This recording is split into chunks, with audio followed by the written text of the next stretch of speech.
I've created weapons for over 200 feature films. This is Man-at-Arms. I'm making Gimli's axe, which is the bearded axe. It's one of the 5 axes that he carries. It's the smaller one, but it is more traditional. It is closer to a Viking bearded axe that has the longer down end on there. It's almost like a goosewing axe. I've always been a fan of Gimli. Other than my height, I am a big kind of hairy-looking dwarf. You know, dwarves working with metal and mining gemstones and stuff. I definitely have an affinity for them. I bought the United Cutlery licensed reproduction replica, and you know, it was nice, but I knew I could make it nicer, so I decided to raise the bar and make it out of Damascus steel.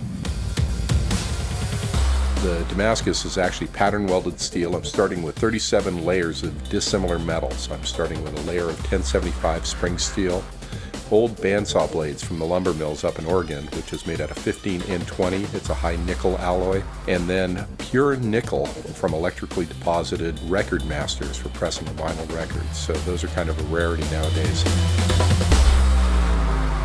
Each different layer of metal has a different look to it. So it's going to look like wood grain, little swirls and stuff going through there, which is the main purpose for adding the nickel to it. Gives it a real bright color. I cut each piece of metal to 10 inches by 1.5 inches, clamped them together on the welding bench, and TIG welded the seams together so they were tight, and put them in the forge, and fuse it into a solid bar of steel.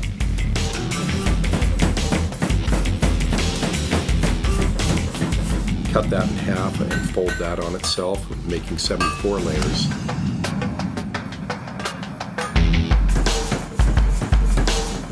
And cut and fold it one more time afterwards, giving it 148 layers. 148 layers, and it looks like one. I use a magic flux, which basically is a oxide barrier. It facilitates the welding of the metal, just basically anhydrous borax. It's like 20 mule team borax that's had the water melted out of it. I also use boric acid, which is roach killer, and then I use ammonium chloride, which is a constituent of building explosives. So anytime I fly, if I'm wearing clothes or shoes that I've worn in my workshop, I'll be pulled into a dark room and interrogated. These are fullering dies. There's a compound curve both this way and that way.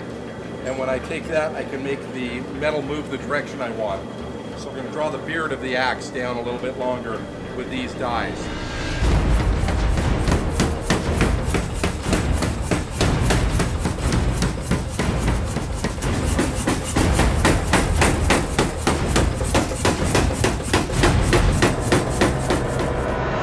Went over to a local hardware store, grabbed a shovel handle, ground it down on the belt grinder until it was octagonal. That'll be the handle for Gimli's axe. I've got an 1/8 inch wall thickness tube. I'm going to forge it down to an octagonal shape to fit over the hickory handle, and then that'll have etched bronze elements attached over the top of that.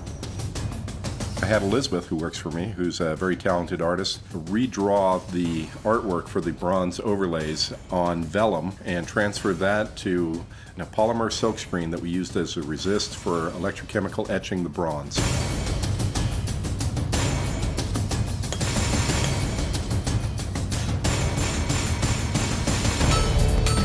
So we've got 148 layers of dissimilar